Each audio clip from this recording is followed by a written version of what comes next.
সুন্দর, আসমান সুন্দর, জমিন সুন্দর, সুন্দরী সুন্দরী পাল্লা। জানি না কত সুন্দর তুমি আল্লাহ। আসসালামু আলাইকুম রহমতুল্লাহ। সুপ্রিয় শ্রোতা ভাই বোনেরা, দর্শক ভাই বোনেরা, আশা করছি দূরে এবং কাছ থেকে যে যেখানে বসে এনটিভির জীবন জিজ্ঞাসা অনুষ্ঠান আমাদের সাথে দেখছেন সবাই সুস্থ আছেন, ইমান চর্চায় আছেন, ইমানরত আছেন। আমরা আজকের অনুষ্ঠান শুরু করতে যাচ্ছি আল্লাহ রব্বুল আলমিনের কাছে শুকরিয়া আদায় করার সর্বশ্রেষ্ঠ উৎকৃষ্ট দোয়া আলহামদুলিল্লাহ দিয়ে। আলহামদুলিল্লাহ। আজকেও যথারীতি আমরা আমাদের জীবনের যে সমস্ত জিজ্ঞাসা রয়েছে, যে সমস্ত জিজ্ঞাসার জন্য আমরা আমাদের জীবনকে সুন্দরভাবে সাজিয়ে গুছিয়ে উঠতে পারছি না, যে সমস্ত জিজ্ঞাসার জবাব পেলেই হয়তো আমরা আমাদের জীবনকে সুন্দরভাবে সাজিয়ে গুছিয়ে উঠতে পারবো, সেই সমস্ত জিজ্ঞাসার জবাব নিয়ে আমরা আজকেও হাজির হয়েছি যথারীতি। আজকেও আমাদের সাথে আপনাদের এই সমস্ত জিজ্ঞাসার জবাব দেওয়ার জন্য উপস্থিত আছেন আমাদের সকলের পরিচিত সম্মানিত শেখ মাহমুদুল হাসান। আমরা তাকে স্বাগতম জানাচ্ছি এবং সাথে সাথে জেনে নিচ্ছি তার কুশলাদি। আসসালামু আলাইকুম। ওয়ালাইকুম আসসালাম, কেমন আছেন? আলহামদুলিল্লাহ রাব্বিল আলামিন। মহান রব্বুল আলামিনের শুকরিয়া আদায় করছি যে আজকে আল্লাহ তাআলা আমাদেরকে আবার জীবন জিজ্ঞাসায় একত্রিত হওয়ার সুযোগ দান করেছেন এবং আপনাকেও স্বাগতম।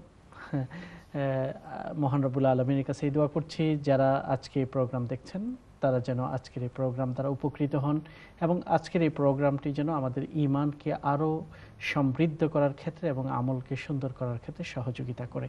আজকের আলোচনার শুরুতে আমরা অত্যন্ত হতাশা এবং বেদনার সাথে যেটা উল্লেখ করতে হয় যে গত শুক্রবার রাতে প্যারিসে বিভিন্ন জায়গায় একের পর এক যে হামলা হয়েছে এবং অসংখ্য সাধারণ নাগরিক হতাহত হয়েছে এবং 2 শতাধিক মানুষ হসপিটালে রয়েছে এবং আহত হয়েছে এবং এই ঘটনাগুলোর সাথে দুর্ভাগ্যজনকভাবে ইসলাম এবং মুসলিম নামটি ব্যবহৃত হচ্ছে।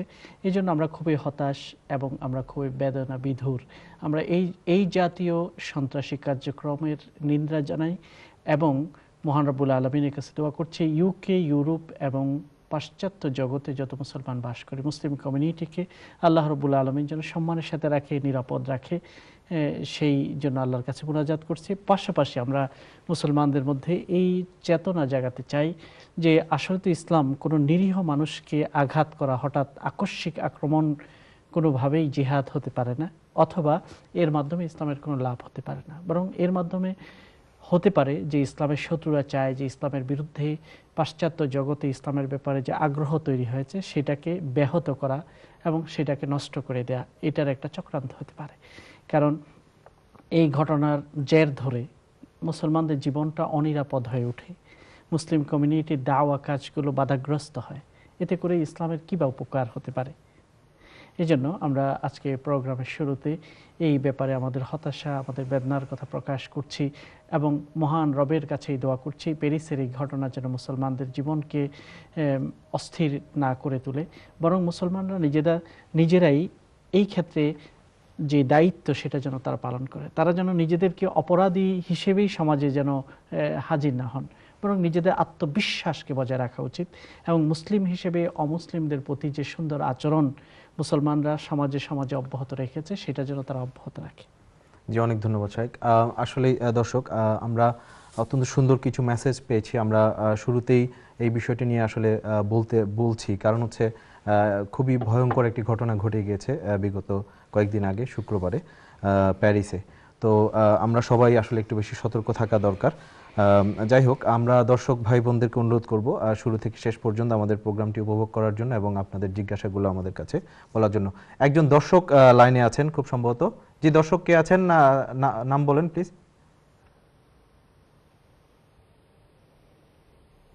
হ্যালো, আসসালামু আলাইকুম।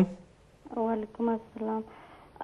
আমার একটা প্রশ্ন আছে যে আমি কয়েকদিন পর একটা স্বপ্নে দেখি যে আমি মসজিদ হামাইরাম বা মসজিদ পুকুরের মাঝে নামাজ গোসল করলাম, নাই মসজিদের মাঝে আমি হয়তো কোরআন শরীফ বা করছি পড়লাম, আমি অন্যের বাই চাইলাম। আমি কয়েকদিন পর ও স্বপ্নটা দেখি। আমার একটু বুঝে কইবানি যে আমি এটা দেখি বারবার এই স্বপ্ন দেখি। জি দর্শক, আর কোনো প্রশ্ন আছে কি? জি যে যে আমার ও প্রশ্ন আপনারা বুঝছেন নি? জি জি জি আমরা বুঝতে পেরেছি। আর কোনো প্রশ্ন নাই তো? আর যে যে আমার আরেকটা প্রশ্ন আছে যে আমি সামনে জানুয়ারির সাইরাম উমরা যাইতাম। আমার 6 বছরের একটা ছেলে আছে। জি তো হে কি এহরাম বান্ধা লাগবে না? এহরাম বাঁধতে হবে কিনা? জি বোন, অনেক ধন্যবাদ। আমরা আরেকজন কলার আছেন লাইনে, আমরা আরেকজন কলারের কল নিয়ে নিচ্ছি। যে জি দর্শক কে আছেন লাইনে? হ্যালো জি আসসালামু আলাইকুম। হ্যালো আসসালামু আলাইকুম। ওয়ালাইকুম আসসালাম ওয়া রাহমাতুল্লাহ। ওয়ালাইকুম রাহমাতুল্লাহি ওয়া বারাকাতুহু। আমার একটা প্রশ্ন, যাকাত সম্বন্ধে একটা প্রশ্ন জানতে চাই। জি প্লিজ। জি জি বোন বলেন। হ্যাঁ, আচ্ছা আমি কেউ যদি আমার কাছ থেকে কিছু টাকা ধার নেয় জি আর বলে যে এটা আমি একসাথে দিতে পারবো না, অল্প অল্প করে দিব, বা একসাথে দিতে পারে না, বলে কোন দিন দিবে এটা ঠিক নাই, জি তবে দিবে, এটা নিশ্চয়ই দিবে, আজ হোক কাল হোক দিবে, তা এই টাকা জাকাত কিভাবে দিব? আচ্ছা, অনেক যদি ধন্যবাদ। আমি এই টাকা জাকাত প্রত্যেক বছর ক্লিয়ার করে দিই তাহলে কি কোনো অসুবিধা হবে?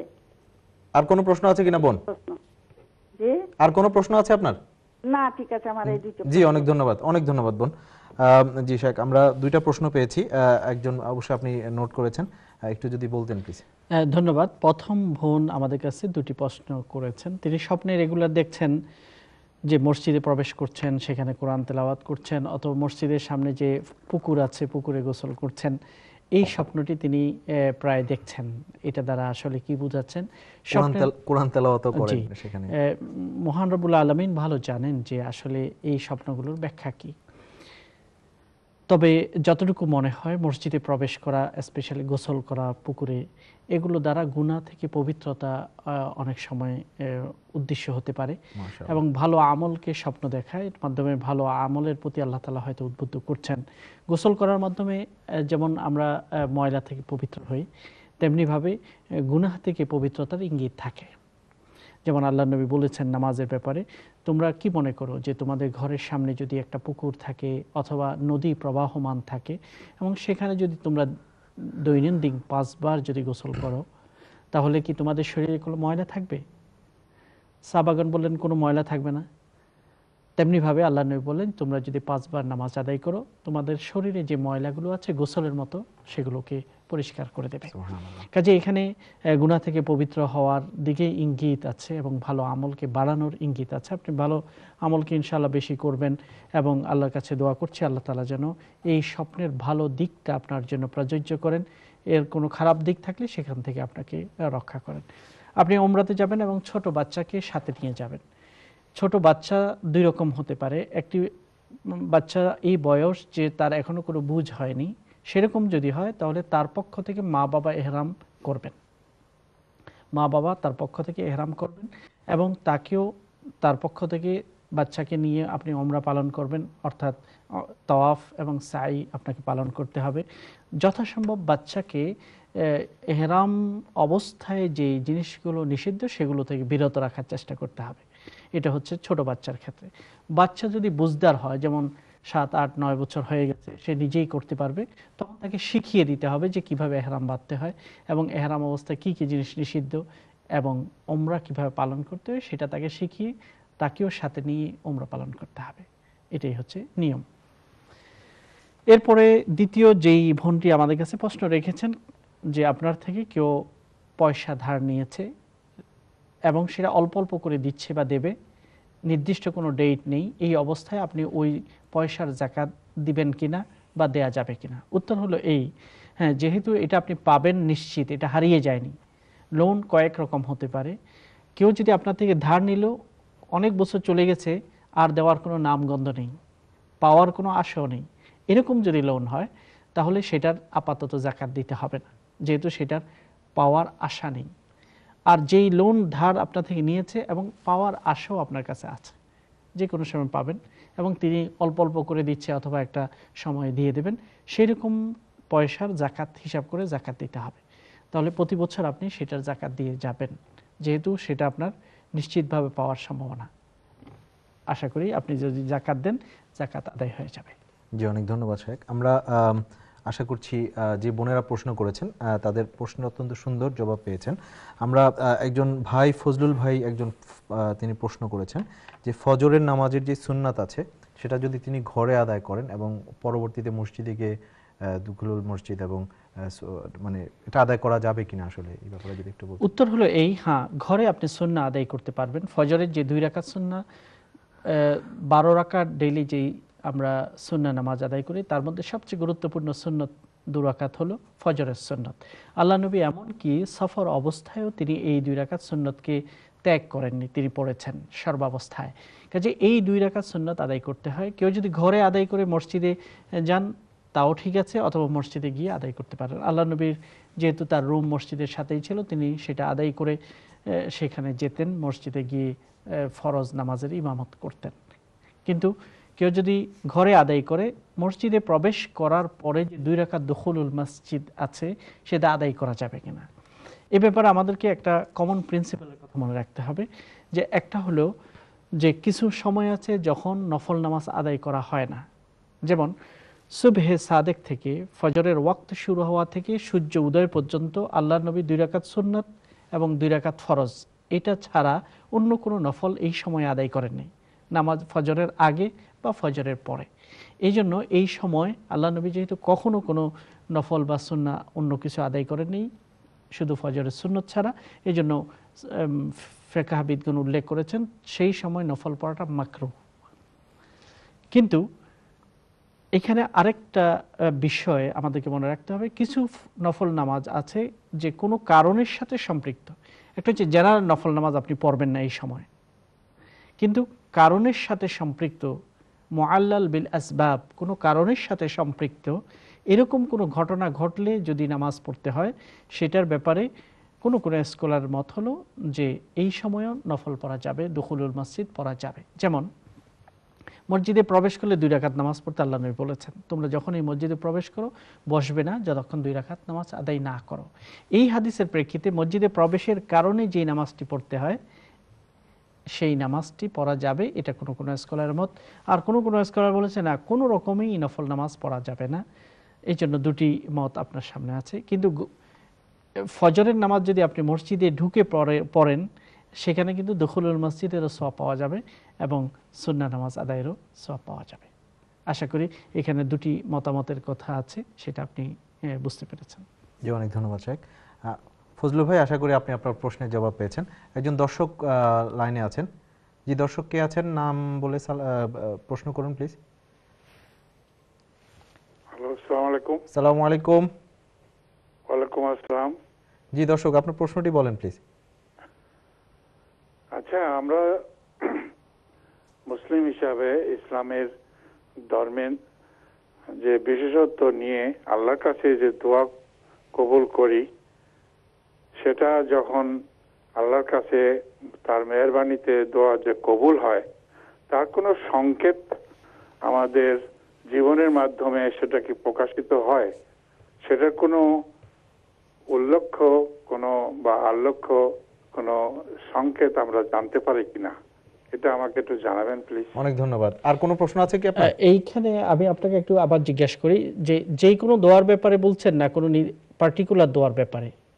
না, কোনো পার্টিকুলার না, জি, যে কোনো দোয়াই আমি নিজের জন্য করি বা আমার বাবা মার জন্য করি, আমার বংশের জন্য করি, বা তাদের সান্নিধ্য এবং তাদের যারা ভালো থাকে তারা যে আমার জন্য দোয়া করবে এবং আমার সেটা লাগবে, এরকম কোন চিহ্ন আল্লাহ রাব্বুল আলামিনের কাছ থেকে কোনো কিছু সংকেত পাওয়া যায় কিনা? জি, আমরা বুঝতে পেরেছি। আপনার কি আর কোনো প্রশ্ন আছে? জি না, জি। আচ্ছা, অনেক ধন্যবাদ। আরেকজন দর্শক লাইনে আছেন, বা প্রশ্নটা নিয়ে নেই। জি দর্শক, হ্যালো। জি দর্শক, কে আছেন লাইনে? জি, আসসালামু আলাইকুম। ওয়ালাইকুম আসসালাম ওয়া রাহমাতুল্লাহ। জি বোন, আপনার প্রশ্নটি করুন। জি ভাই, আমার একটা প্রশ্ন ছিল। জি জি ভাই, কেউ যদি তার বাচ্চার আকিকা জি করতে পারতেছে না, এটা কি আত্মীয়স্বজনের পক্ষ থেকে কি আকিকাটা করা যাবে কিনা? আচ্ছা, আর কোনো প্রশ্ন আছে কি বোন? করতে চায় আকিকাটা, এটা কি করা যাবে কিনা? জি, আমরা বুঝতে পেরেছি। আর কোনো প্রশ্ন আছে কি? জি না ভাই। আচ্ছা, অনেক ধন্যবাদ। জি শেখ, আমরা প্রশ্নগুলোর দিকে চলে যাই। প্রথম প্রশ্নটি যেটা আমরা পেয়েছি, একজন ভাই করেছেন, আমরা যে দোয়া করে থাকি, আল্লাহর কাছে চেয়ে থাকি, সেটা কবুল হওয়ার কোনো সংকেত আমরা অনুভব করতে পারি কিনা। উত্তর হলো হ্যাঁ, যে দোয়া কবুল হওয়ার, প্রত্যেক দোয়াই মুসলমানের কবুল হয়। যখন দোয়া শর্ত অনুযায়ী পালন করা হয়, প্রত্যেকটি দোয়া কবুল হয়। তবে দোয়াগুলো কবুল বিভিন্ন মাত্রায় হয়ে থাকে, 3টি মাত্রায় হয়ে থাকে। 1 নাম্বার, দোয়াটি যেটা আমি আল্লাহর কাছে চেয়েছি, সাথে সাথে তার ফলাফল আমি দেখতে পেতে পারি। 2য় নাম্বার হলো, দোয়াটি আমি করেছি, তবে আপাতত তার কোনো ফল নাও দেখতে পারি, কিন্তু সময়ের প্রেক্ষাপটে দেরিতে সেটার ফলাফল দেখা যেতে পারে, কারণ আল্লাহ জানেন যে দেরিতে দিলে সেটা তার জন্য উপকার, আমার জন্য উপকার। এটা হচ্ছে 2য় স্তরে দোয়া কবুল। এবং 3য় নম্বর দোয়া কবুল হওয়া হলো আখিরাতে সেটাকে আমরা পাবো। আল্লাহ নবী বলেছেন যে মানুষ যখন আখিরাতে সে দেখবে যে অনেকগুলো দোয়া সে করেছিল কিন্তু দুনিয়াতে তার কোনো ফল দেখেনি, আখিরাতে সেগুলোকে তিনি দেখছেন, তখন সে আফসোস করে বলবে, দুনিয়াতে যদি আমার কোনো দোয়াই কবুল না হতো তাহলে তো আরও বেশি ভালো হতো। তাহলে দোয়া প্রত্যেকটাই কবুল হয়, 3টি মাত্রায় বা 3টি স্তরে দোয়া কবুল হয়ে থাকে। হ্যাঁ, আমরা যখন দোয়া করে থাকি তখন মনের ভিতরে মানুষের একটা স্পিরিট আসে যে আমার দোয়া কবুল হচ্ছে, এরকম একটা অনুভব কখনো কখনো আমাদের মনে জাগ্রত হয়। এটাও একটা সাইন যে আমাদের দোয়া কবুল হচ্ছে। যখন দোয়া করার সময় খুব বেশি কনফিডেন্স থাকে যে অবশ্যই আমার দোয়া কবুল হচ্ছে বা কবুল হবে, এরকম একটা আত্মবিশ্বাস যখন জেগে ওঠে মনের ভিতরে বা থাকে, তখন সেটা দোয়া কবুলের একটা চিহ্ন এবং একটি সংকেত। একটু থামিয়ে দিচ্ছি। জি দর্শক, আমরা একটি বিরতিতে যেতে হচ্ছে। যেই বোন প্রশ্ন করেছেন অপেক্ষা করেন এবং আমাদের সাথেই থাকেন। ইনশাআল্লাহ আমরা ফিরে আসছি বিজ্ঞাপন বিরতির পর। আমাদের সাথেই থাকবেন আপনার জিজ্ঞাসার জবাবের জন্য। সবাইকে অনেক ধন্যবাদ। আসসালামু আলাইকুম। আসমান সুন্দর, জমিন সুন্দর, সুন্দরী সুন্দরী পাল্লা, জানি না কত সুন্দর তুমি আল্লাহ।